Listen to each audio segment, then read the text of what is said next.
ಹಾಸನಾಂಬೆಯ ಸಾರ್ವಜನಿಕ ದರ್ಶನದ 4ನೇ ದಿನವಾದ ಇಂದು ನಿರೀಕ್ಷೆಗೂ ಮೀರಿ ಭಕ್ತರ ಸಂಖ್ಯೆ ಆಗಮಿಸಿತ್ತು.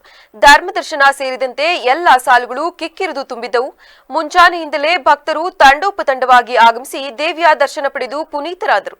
ಇಂದು ಮಾಜಿ ಸಚಿವ ಎಚ್.ಡಿ. ರೇವಣ್ಣ ದಂಪತಿ, ಶಾಸಕ ಎಚ್.ಪಿ. ಸ್ವರೂಪ್ ಪ್ರಕಾಶ್ ಮತ್ತವರ ಕುಟುಂಬ, ನಟಿ ತಾರಾ ಮೊದಲಾದವರು ಆಗಮಿಸಿ ದೇವಿಯ ದರ್ಶನ ಪಡೆದು ವಿಶೇಷ ಪೂಜೆ ಸಲ್ಲಿಸಿದರು.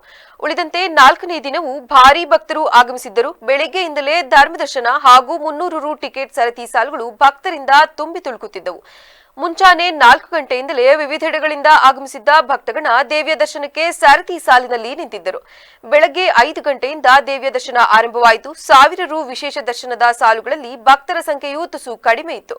ನೈವೇದ್ಯದ ಹಿನ್ನೆಲೆ ಮಧ್ಯಾಹ್ನ 2 ಗಂಟೆವರೆಗೆ ಸಾರ್ವಜನಿಕ ದರ್ಶನ ಇತ್ತು. ನಂತರ ಮಧ್ಯಾಹ್ನ 3:30 ನಂತರ ದರ್ಶನ ಶುರುವಾಯಿತು. 3:30ರಿಂದ ಮಂಗಳವಾರ ಬೆಳಗಿನ ಜಾವ 3 ಗಂಟೆಯವರೆಗೂ ನಿರಂತರ ದರ್ಶನ ಇರಲಿದೆ. ಈ ನಡುವೆ ಜಿಲ್ಲಾಧಿಕಾರಿ ಕೆಎಸ್ ಲತಾ ಕುಮಾರಿ ಅವರು ಇಂದು ಧರ್ಮದರ್ಶನ ಸಾಲಿನಲ್ಲಿ ಬಂದು ಗಮನ ಸೆಳೆದರು.